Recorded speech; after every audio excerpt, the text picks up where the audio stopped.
La canne blanche est le symbole de la cécité et de la malvoyance. Elle permet aux personnes aveugles et malvoyantes de se déplacer en rue, prévenant automobiles et piétons et détectant les obstacles par un balayage au sol devant soi. La malvoyance, dite aussi basse vision, est une déficience visuelle importante qui ne peut être corrigée totalement avec des lunettes, des lentilles de contact, un traitement médical ou une opération chirurgicale. Les enfants comme les adultes peuvent souffrir de déficiences visuelles. Un enfant peut être touché dès la naissance. Un enfant malvoyant rencontrera plus de difficultés dans l'apprentissage en général. Les premières années nécessitent un accompagnement spécial. Un adulte peut devenir malvoyant suite à une blessure ou suite à l'apparition d'une maladie oculaire. La vue d'un adulte peut baisser très rapidement ou progressivement. Par ailleurs, la perte de la vision peut toucher la vision centrale, la vision périphérique ou même les deux. Durant cette pandémie du coronavirus, la distanciation sociale n'est pas une mesure simple à appliquer par les personnes ayant une perte de vision et ceux qui sont aveugles.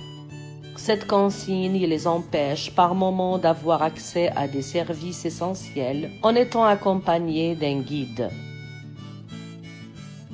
Enseigner aux malvoyants demeure un vrai défi, mais beaucoup ont réussi à relever ce défi en optant pour des projets qui les tiennent à cœur.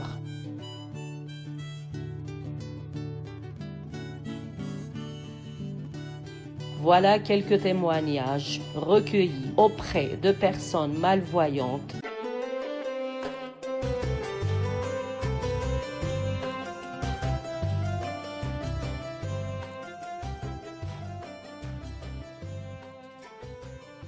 C'est parfois effectivement un parcours du combattant parce que déjà ça dépend un petit peu d'où on vient, mais on ne vient pas toujours d'un quartier ou d'un endroit qu'on connaît très bien. C'est vrai que moi par exemple ici je connais bien ma rue, mais il y a des endroits environnants où je dois parfois aller moins souvent et où donc je connais un petit peu moins. Donc ça ajoute parfois aussi la difficulté. Et puis on est toujours effectivement tributaire des travaux et autres obstacles laissés de manière inconsciente par les gens. J'étais infirmière et j'ai perdu la vue. Moi je dis j'ai fait mon bug de l'an 2000. C'est là vraiment où ma vision a beaucoup chuté. Je vais bouger un peu. J'ai tout perdu de l'œil droit. Et l'œil gauche, j'ai juste une toute petite fenêtre en bas. Et donc je vois tout très flou. Et comme dans un entonnoir. Déjà, il faut sortir. Mais c'est vrai qu'à l'extérieur, donc du coup, il y a le regard des autres. Quand ils me voient avec une canne blanche, de dire elle fait une photo. Je crois que ça, ils ne le comprennent pas. On a fait une enquête et 84% de nos répondants nous ont dit qu'ils souffraient vraiment de problèmes sur la voie publique. Alors il y a des tas de problèmes qu'on peut rencontrer, des poubelles, des haies qui sont mal taillées, des boîtes aux lettres qui sont proéminentes, des annonces publicitaires, donc plein de problèmes qui empêchent les déficients visuels de vraiment pouvoir se véhiculer. Alors le moyen le plus fréquemment utilisé, ça sera la canne blanche, bien sûr, puisqu'elle va détecter l'obstacle et elle va dire aux autres, voyez, j'ai un souci, faites attention à moi. Ça c'est le moyen le plus fréquent. Maintenant, d'autres peuvent utiliser un chien, un rollator, il y a d'autres types d'aide. On constate qu'à cause de la densité de la circulation, à cause des tensions qu'il y a autour de la vitesse, les conducteurs sont souvent plus agressifs. Et donc nous, notre conseil, ça serait de leur dire, mais soyez patients, laissez un petit peu de temps à la personne déficiente visuelle pour traverser. Ne klaxonnez pas parce que vous allez simplement augmenter son stress. Et alors aussi, c'est tout à fait inutile de lui faire des grands gestes parce qu'il ne va pas voir les grands gestes du conducteur. Les véhicules électriques et également évidemment les vélos sont des ennemis silencieux puisque le malvoyant ne les entend pas, mais ne les voit pas arriver.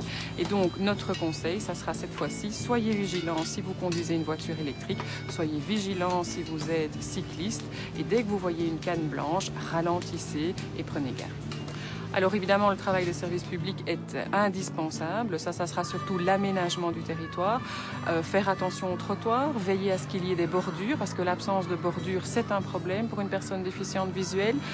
Également, veiller à ce que la réglementation routière soit respectée, ne pas permettre que des vélos circulent sur le trottoir, ne pas permettre que des voitures se parquent sur des emplacements pour personnes handicapées.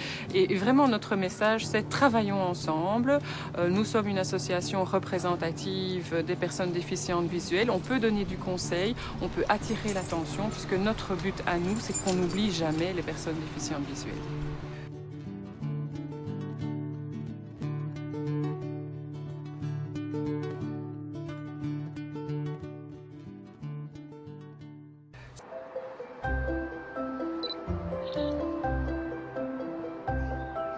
Quand je fais la photo, je m'évade, c'est un autre monde, c'est le monde que j'ai dans ma tête.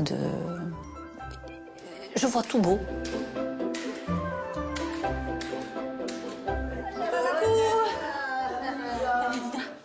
Dans cet atelier, on a des personnes comme Lydia qui ont vu et qui ont perdu la vue et qui sont à un degré assez avancé de handicap. Donc on a vraiment tous les stades. Dina, tu poses. Oh là là, ça bouge trop. Alors, essaye de rapprocher tes bras de ton corps et de te caler avec les... C'est ça? Voilà. Il s'interdisait une pratique artistique qu'il pensait insurmontable. Tu peux même avoir un peu moins d'espace en bas et un peu plus en haut, puisqu'elle regarde vers le... Voilà. Ça? Ouais. Lydia, c'est la première personne qui a cru dans ce projet. C'est la première personne qui a dit chiche. C'est une personne qui n'a pas peur d'aller de l'avant.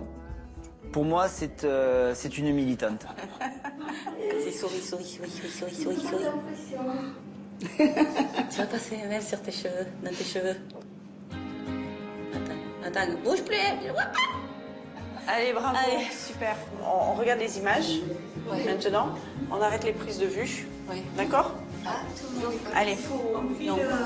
Donc Lydia, on va voir les photos qu'on va voir maintenant, c'est sur le thème espace, Oui. c'est ça? Oui. D'accord. Qu'est-ce que tu as choisi de photographier? Comment tu as choisi de photographier ce thème-là? Ben, là, j'ai photographié plus des bancs dans l'espace urbain.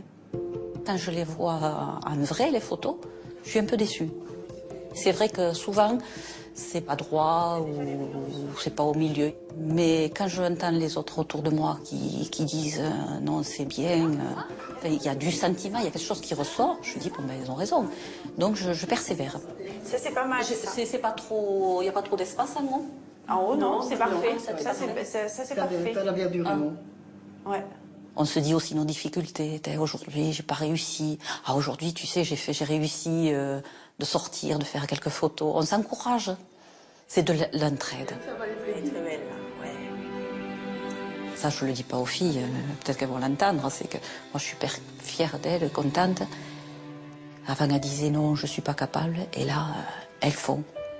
Elles prennent le courage à deux mains de sortir, faire les photos. Parce que sinon, on reste enfermé chez nous et on s'enferme, c'est pas bien. Là, elles sont rayonnantes, les filles. Moi, je les trouve rayonnantes. Et peut-être qu'il faut que tu lui demandes de se reculer. Faut que tu alors. recules un petit peu plus, voilà. Voilà. Voilà, là, ça irait. On va les voir comme des artistes qui ont fait un projet, qui ont porté ce projet, non pas en tant que malvoyant qui fait de la photo, mais en tant que photographe.